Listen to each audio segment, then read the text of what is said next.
பாதுகாப்பு துறையில் நாட்டின் தேவைக்கு பெரும்பாலும் இறக்குமதியையே நம்பியிருந்த இந்தியா படிப்படியாக உள்நாட்டிலேயே பாதுகாப்பு தளவாடங்களை உற்பத்தி செய்யும் நாடாக வேகமாக வளர்ந்து வருகிறது. 11 ஆண்டுகளுக்கு முன்பு வரை சுமார் 70% வரை ஆயுத தளவாடங்களை இறக்குமதி செய்து வந்த இந்தியா தற்போது சுமார் 65% பாதுகாப்பு தளவாடங்களை உள்நாட்டிலேயே உற்பத்தி செய்கிறது.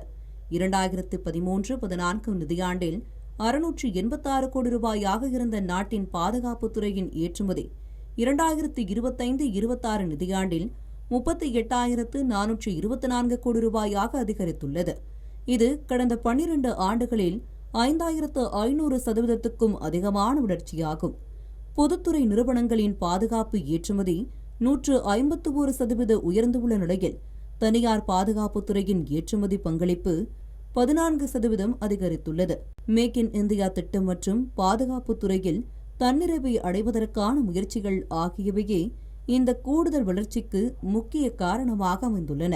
புவிசார் அரசியல் சூழல் இந்திய பாதுகாப்புத்துறைக்கான தேவையை அதிகரித்துள்ள நிலையில் 2030க்குள் நிர்ணயிக்கப்பட்ட 50,000 கோடி ரூபாய் பாதுகாப்பு ஏற்றுமதி இலக்கை எளிதாக அடைய முடியும் என்று பாதுகாப்புத்துறை செயலாளர் ராஜேஷ்குமார் சிங் நம்பிக்கை தெரிவித்துள்ளார்.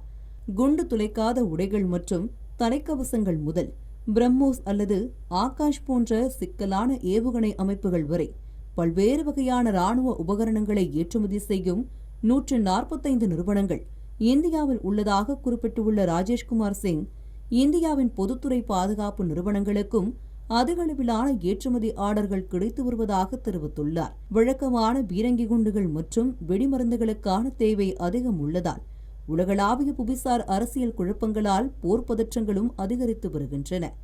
இந்நிலையில் பல நாடுகள் தங்கள் ஆயுத களஞ்சியங்களை நிரப்பத் தொடங்கியுள்ளதால் பொதுத்துறை நிறுவனங்களின் ஏற்றுமதி வளர்ச்சி அதிகமாகி உள்ளதாகவும் 100க்கும் மேற்பட்ட நாடுகளுக்கு ஏற்றுமதி செய்வதற்கான 1,800 அனுமதிகளை பெற்றுள்ளதாகவும் ராஜேஷ்குமார் சிங் குறிப்பிட்டுள்ளார். ஏற்றுமதி வாய்ப்புகளை சுட்டிக்காட்டியுள்ள பாதுகாப்புத்துறை செயலாளர், ஆகாஷ் ஏவுகணைகள் உள்ளிட்ட பல்வேறு வகையான பீரங்கி அமைப்புகளை ஆர்மேனியாவுக்கு வெற்றிகரமாக ஏற்றுமதி செய்துள்ள இந்தியா, பிரம்மோஸ் ஏவுகணைகள் ஏற்றுமதிக்கு பிலிப்பைன்ஸ், இந்தோனேஷியா மற்றும் வியட்நாம் ஆகிய நாடுகளுடனான ஒப்பந்தங்களும் இறுதி செய்யும் நிலையில் உள்ளதாக கூறியுள்ளார். வணிகம் செய்வதை எளிதாக்குவதற்கும் பாதுகாப்பு ஏற்றுமதியாளர்களுக்கு வசதிகளை ஏற்படுத்தி தருவதற்கும் அரசாங்கம் மேற்கொண்டு வரும் தொடர்ச்சியான முயற்சிகள் செயல்திறன் சார்ந்த மற்றும் உலகளவில் போட்டித்தன்மை வாய்ந்த ஒரு பாதுகாப்பு தொழில்துறைக்கு வழிவகுத்துள்ளன. இந்த வளர்ச்சி பாதையில் பாதுகாப்பு ஏற்றுமதியாளர்களுக்கு ஆதரவளிக்கும் வகையில் மேம்படுத்தப்பட்ட இணையதளம் மற்றும் அங்கீகாரங்களுக்கான எளிமைப்படுத்தப்பட்ட நிலையான செயல்பாட்டு நடைமுறை ஆகியவற்றின் மூலம் பாதுகாப்பு ஏற்றுமதியை நாட்டின் பாதுகாப்பு உற்பத்தித்துறை ஒழுங்குபடுத்தியுள்ளன. பாதுகாப்பு உபகரணங்களுக்கான உலகளாவிய உற்பத்தி மையமாக இந்தியா உருவெடுத்துள்ளது. பிரதமர் மோடியின் தலைமையின் கீழ் இந்தியா பாதுகாப்பு ஏற்றுமதியில் ஒரு மகத்தான வெற்றிக்கதையை எழுதி வருகிறது என்பதே உண்மை. தமிழ் ஜனம் சேனலை சப்ஸ்கிரைப் பண்ணாம பார்த்துட்டு இருந்தீங்கன்னா மறக்காம சப்ஸ்கிரைப் பண்ணிடுங்க.